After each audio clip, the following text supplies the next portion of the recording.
It was interesting. When she was at school, she was really hopeless. And the school in the 30s wrote to her parents and said, we think Gillian has a learning disorder. She couldn't concentrate, she was fidgeting. I think now they'd say she had ADHD. Wouldn't you? But this was the 1930s, and ADHD hadn't been invented, at this point, so it wasn't an available condition. People weren't aware they could have that. Anyway, she went to see this specialist.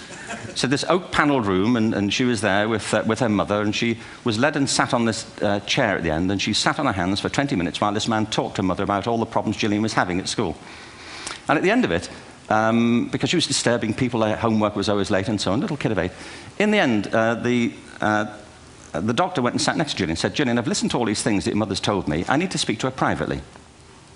So he said, wait here, we'll be back. We won't be very long. And they went and left her. But as they went out the room, he turned on the radio that was sitting on his desk. And when they got out the room, he said to her mother, just stand and watch her. And the minute they left the room, she said she was on her feet, moving to the music. And they watched for a few minutes, and he turned to her mother, and he said, Mrs. Lynn, Gillian isn't sick. She's a dancer.